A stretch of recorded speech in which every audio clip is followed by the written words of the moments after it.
sometimes what you show up for isn't actually where the real gold is. And what I found at Podfest and most every event I ever attend is a lot of the gold is what happens in the halls. You are listening to Amplify Your Success Podcast, episode 287. And today I'm going to take you behind the scenes to some of the hot takeaways and insights from one of the biggest podcasting events. You ready for this? Let's get started. Welcome to the Amplify Your Success Podcast. Get ready to ramp up your revenue, amplify your impact, and make your mark in the world. This is the show for experts, thought leaders, and service professionals who want to shatter their limits and achieve that next level. You're going to find out from other experts and influencers how they made it. Now, let's get amplified. Hey there, inspired entrepreneurs and business leaders. It's your host, Melanie Benson. And today I'm going to take you behind the scenes to a recent event that I spoke at and attended. And if you can't tell, we're left with an surprising gift called COVID. Yeah, I finally, after 27 months, got hit. Don't recommend it. But I'm going to push through my crackly voice and stuffy nose today because there's some great takeaways. And I've had several people say, hey, can you do some highlights? Can you tell us what you got? I had a lot of my friends who couldn't travel or didn't want to travel or just couldn't make the timing work say, I have FOMO. So let me break down some of the great things that happened. First of all, I have to just give a little shout out to Chris Chrismosis and his team. You know, it is one of the biggest events in the podcast world. They are very unique in the way they do events. And if you listen to my episode where I interviewed Chris earlier this year about how his events got started, and it's so inspiring, especially if you've ever thought, man, I want to have more of an impact in my industry and I'm looking to start something, but you're not sure how to get it off the ground, like super inspiring. But one of the things that is just my huge takeaway from this event, and I'll start that here, is first of all, collaboration is the grease that will feed, that just, it makes everything flow. Collaboration is such a powerful force for us entrepreneurs, and everything about Podfest, all of the benefits, all of the way that Podfest is created is rooted in collaboration. So, you know, that's one of my 7 pillars of how to create a thriving business and add another 6 figures over and over and over again by tapping into other people's audiences. Collaboration is the root of it. As a matter of fact, if you don't have that guide that I published earlier this year, you want to go to amplifywithmelanie.com right now and download that. I also, before I dig into all my great takeaways, I just want to give a shout out to 3 people. First of all, to Jennifer Hensel of Women in Podcasting. I'll hook her up here in the show notes as well. She is one of my longtime collaboration partners. She is one of the most generous spirits. She is a very powerful force for women in podcasting.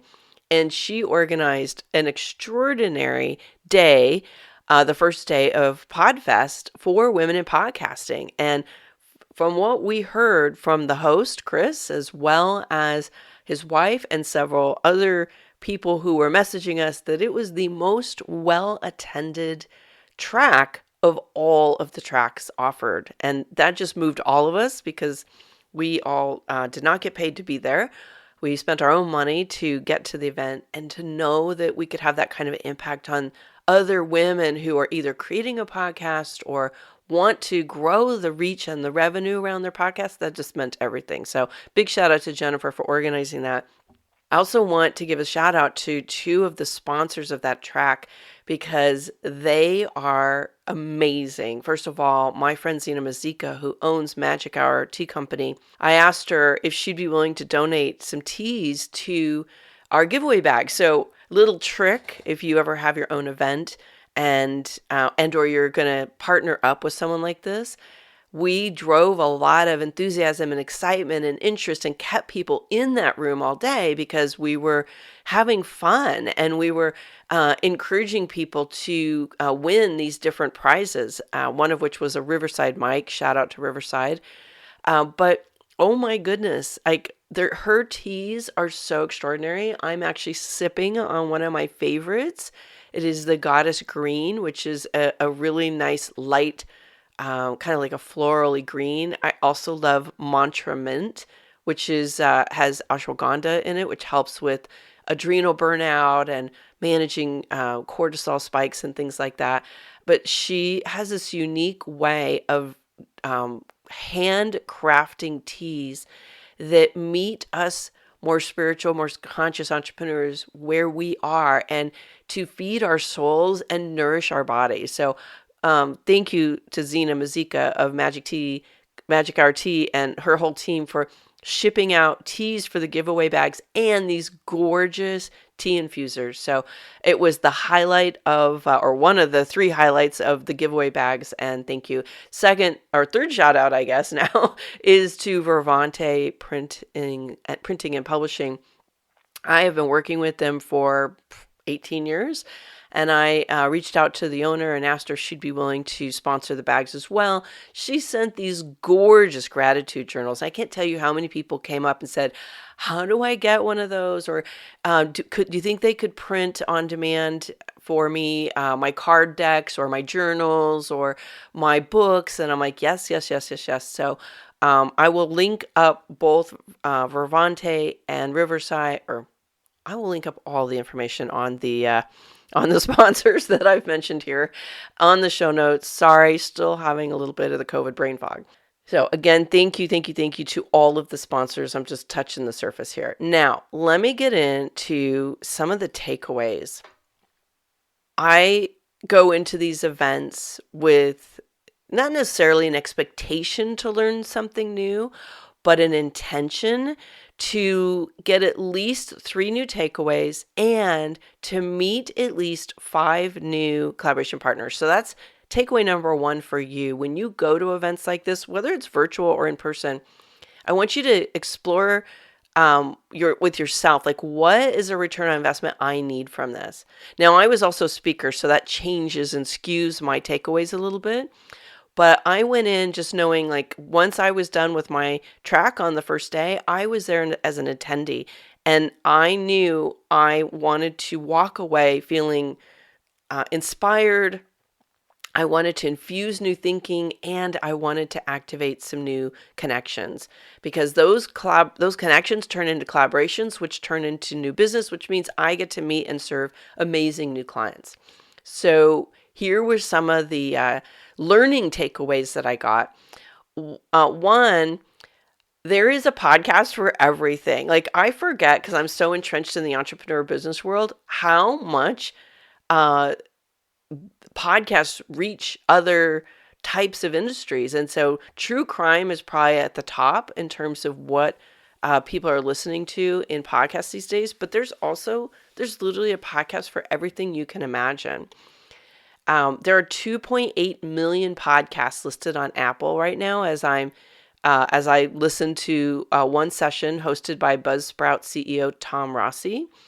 He did a great keynote on the state of the industry, and there was a lot of great stuff. I'm not going to unpack all of it here. I'm sure you could go over to BuzzSprout and check out their latest stats there, but he talked about social media and what they discovered when they dug into where people are really active on social media and how that relates to one of the marketing strategies for podcasting.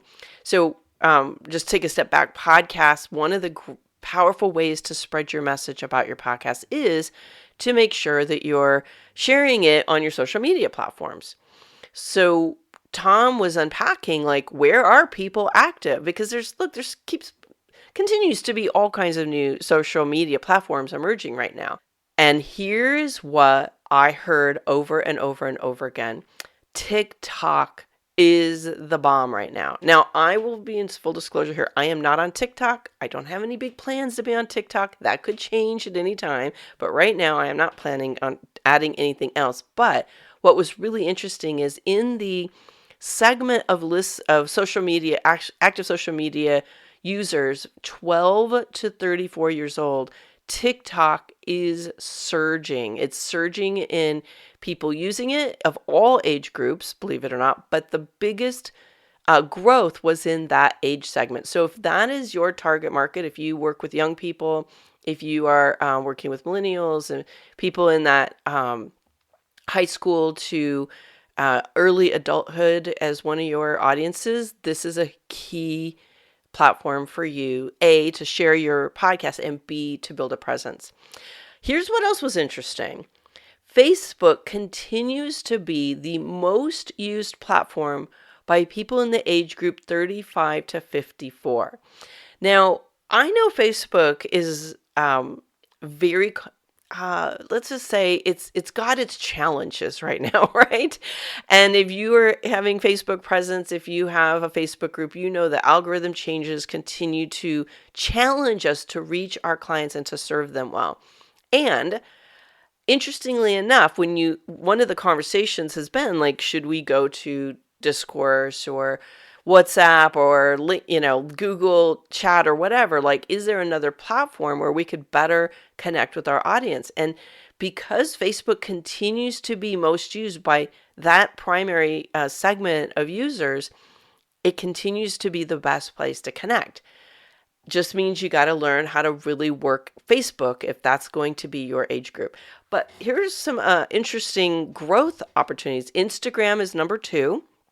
Okay, so Instagram again is now competing with TikTok with Reels, and if you're going to be on Instagram, Reels continues to be the area to focus. But here's what might surprise you, and I was excited to hear this because I'm seeing this as well, as Twitter was number 3. Oh my gosh, did your mind just blow right now? Did it melt? Are you like, no, not Twitter, I don't get it? I'm going to be doing some more on Twitter. As a matter of fact, we're going to be dropping a blog post real shortly about how to leverage Twitter, because Twitter actually is profoundly powerful to reach media, to grow your podcast, and to build connections for collaboration and that turn into clients. I get so much value out of Twitter.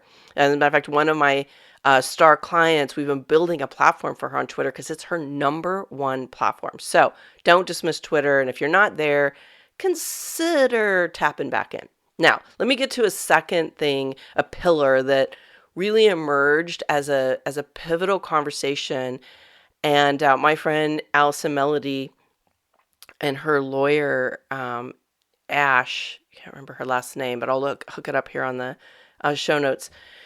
They did a keynote talk about censorship. And I'm not going to dig too deep into this, but what I wanted to share out of their talk that I found illuminating, because some of my clients are, they're covering some more edgy topics. They're wanting to have conversations about things that matter. And in light of the last 3 years with the political environment, the environment and, what we're dealing with COVID, there's a lot of people that their true passion and desire is to share what they've learned, and it's controversial. So here's what came out of that keynote that I think is worth sharing. One, a very practical thing is to recognize that you have to take responsibility for your data. Okay, so many of us are just kind of like publishing on third-party applications and platforms, and we're not taking ownership of our own data. And even if you are publishing on your own website and you have your own WordPress and everything like that, you can still have problems with your data. So take ownership of backing everything up routinely, whether that's once a week or once a day. And not doing that leaves you very vulnerable. So for a multitude of reasons beyond censorship. Secondly, make sure to have, especially if you are covering some more controversial or innovative principles, Know where your primary vendors stand, especially if they control the distribution of your information. Okay, a little backstory. My friend lost her membership platform, and email provider basically canceled her one day without any warning and left her just in a state of chaos. And what she learned is that if she had had more of like a proactive conversation, she would have understood where their line was. Now, again, this is not ideal, but we've seen a lot of this over the last year, and everybody's got an opinion and everybody's got a very strong belief system. Some platforms, all the way from podcast platforms to membership sites to email providers, they have a line about what's acceptable and what's not. If you read your terms and conditions, which who does, right? But if you read those terms and conditions, you will discover that they have the right to do that. And usually they reserve that for people who are very extreme, but these rules are getting a little gray. So know what the rules are, read your terms and conditions, and if it's not crystal clear, have a proactive conversation, okay? This is where we have to take ownership of our domain, what we can control. And so you can be prepared for worst case scenario, but also know where those lines are. All right, the third big pillar that came out of this, and I'm going to highlight mostly what came out of our Women in Podcasting track, and I'll highlight the people that brought these concepts into play. Monetization. So I was on a monetization panel, and I did a breakout session on my favorite way to monetize, which is being a guest expert on other people's podcasts and stages. That is my hottest way to collaborate. It's my hottest way to drive ideal potential clients into my realm from other places. And it works over and over and over again. But there are also other ways to monetize. And again, not everybody has a client-driven podcast. So here were 4 things that came out of the monetization track. Number 1 was sponsorships. There were so many questions about this. We probably could have done a whole track on sponsorships, but the one takeaway, there's millions of ways to do sponsorships, and the traditional idea is you get a vendor to sponsor your podcast. And Allison, Melanie had some great advice here. She's doing a lot with sponsorship training right now. Don't just rely on your downloads as a measure of your reach and impact. So this big advice was just changed my thinking, and that is sponsorships. You can actually touch all of your collateral powerfully with a sponsorship. So think about what I did at the beginning of this episode. We had sponsors who, there was about 80 or 90 people in and out of our room all day. But I wanted to give a bigger reach to the sponsors that I personally coordinated with for Women in Podcasting. So what did I do? I just gave them another shout out here, and I'm giving them a shout out on my email list, and I'm doing some highlights and spotlights on my social media. So I'm taking what was 90 people promised, but now giving them access to over 50,000 eyes and ears throughout all my different platforms, right? So sponsorships don't just have to be like the value of them doesn't have to just be measured by your podcast downloads. So big mindset shift there. Secondly, package your podcasts on pay-to-play platforms to monetize. So this was a gem from Katie Kremotsis. I just love her. She's Chris's wife, the founder of Podfest. But I've known her for years. She invited me to her very first podcast, which was way before I knew what I was doing on anything. And she has kind of been like moved into this foyer of taking her meditation podcasts, the best performing ones. And then she has partnerships with pay to play meditation apps where she takes those meditation episodes that do well and she redistributes them in bundles to these paid platforms where she gets a percentage of the sale.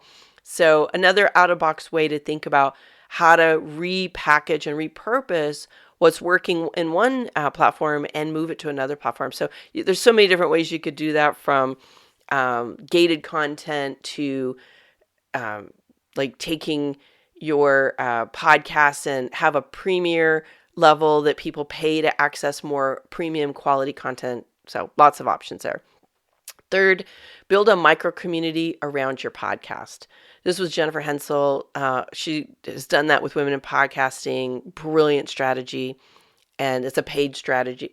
Sorry, it's a paid micro community. But micro basically means it's not like $100 or more. I think she charges like $100 a year versus $100 a month or more. So again, just a slightly different variation of how to approach it. And then last, I'll give a little shout out to my friend Kimmy Seltzer of the Charisma Quotient. She and I both have major clients that come through from our own podcast. And she talked a lot about how she does it. And basically every single call to action on her podcast is a consult opportunity. And that's how she does it. You know how I do it because you listen. All right, what else? I promised you at the beginning that some of the best value isn't necessarily from what happens in the room. It's what's happening outside of the room.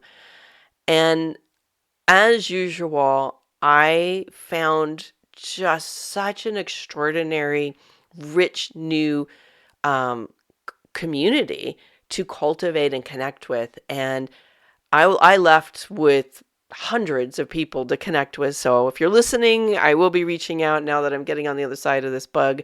But don't just sit in the room and expect all the magic to happen. And I know some people are more introverted, being outgoing and just walking up to people may be the most terrifying thing you ever do. Like, I see you.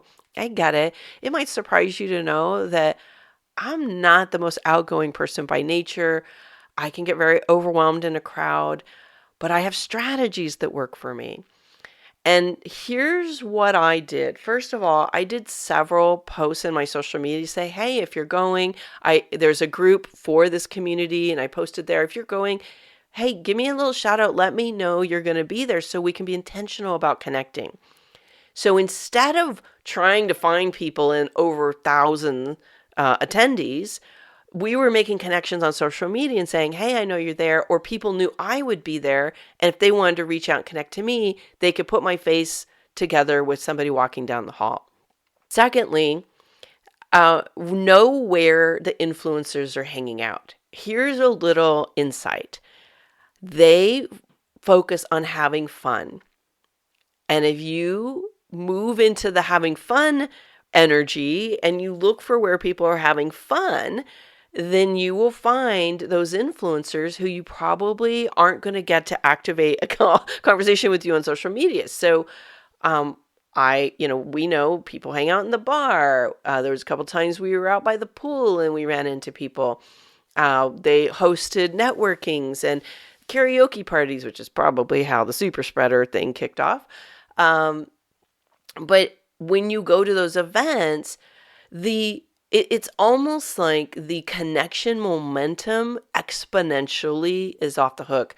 I went to kind of an after party at a bar with some of the friends that I'd made there, and I met people that I know about but had not yet ran into. And guess what? When they're in that environment, they're not, oh, I'm like presenting today and my head's in that space. They're in a fun mode and the conversations are radically different. And one of the great things you should do, and my new friend Kat Stancic of The Lead Boss will tell you, be with somebody who isn't afraid to walk up and talk to new people and will introduce you. So I've had somebody I've known a little bit online. We've had a couple of very brief engagements. I really appreciate who she is. I made a point of reaching out to her and saying I appreciate something that's shared, but we'd never moved it past that.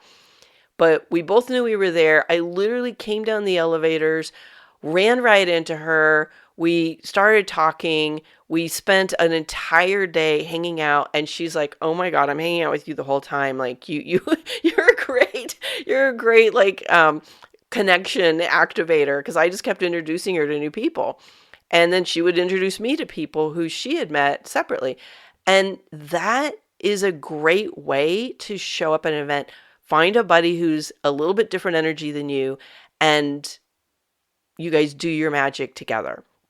Last little tip here.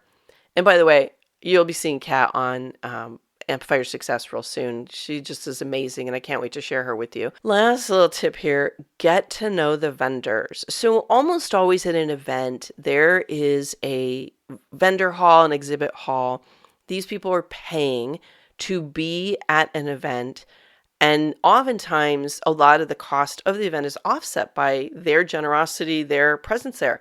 So first of all, you're helping the entire event, the ecosystem of the event, by attending the exhibit hall and getting to know the vendors. But here's the other little thing.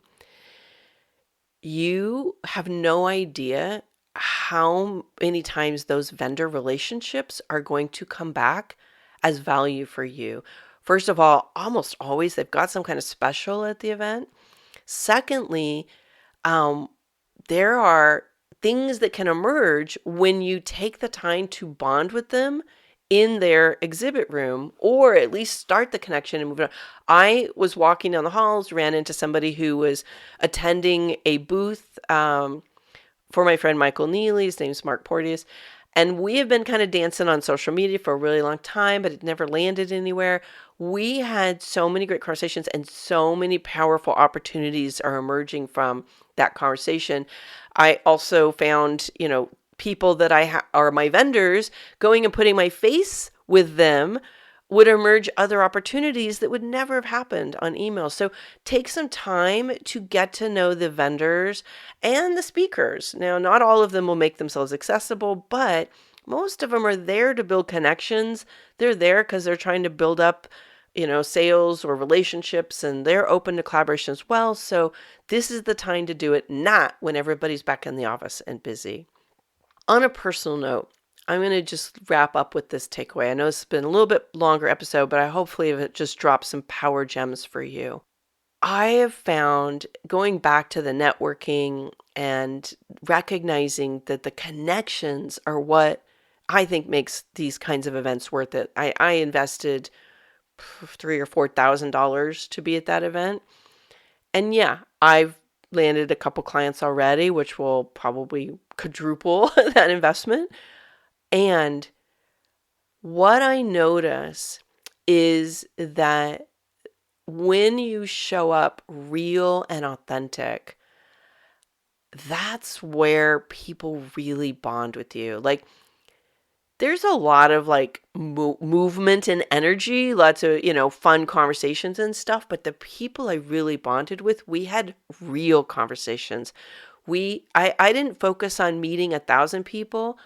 Remember, my intention was on 5 people. Now, met way more than that. There will be 100 plus people that I stay in touch with and grow that reach with. But I focused on 5. And I had real, authentic, and oftentimes very vulnerable conversations with them. I've been going through something personally that one person in particular, we just all of a sudden just dropped into it. And I was not afraid to share what was really up for me, but I did it in a very powerful way, not a victim way. And I'm just sharing this because the right people want to have real relationships. And I literally have left with 2 new friends that will be friends for my entire life, because I lead with that authenticity and that realness, and people are craving that. And it's very interesting, the behind the scenes conversations about which people notice and address, like, oh my God, like I feel different around you. So don't be afraid to be real. Don't be afraid to bring your true nature. Don't be afraid to have conversations that matter. You don't always have the bandwidth and the time unless you're actually just walking away from the event for a little while. But in our world right now, people don't want the social media curated version of you. They want the real version of you. And that's where the magic happens. Whether you're on stage, you're walking down the hall, or you're sitting in a seat, or you're on social media, people want real. I'll wrap with that. I'd love to hear if there's a takeaway from you today. Come join us in the Amplify Your Authority community and tell me, What moved you today? What can you take and put into action? And what was a surprising aha? Thanks for tuning in today, Amplifier. Be sure to join us right now in the Amplify Your Authority community at authorityamplifiers.com, and I'll share my 7 proven tips to be a highly paid expert that stands out in a crowded market. Plus, we're going to keep this conversation going, and I want to hear from you how you're going to amplify your authority and make a greater impact.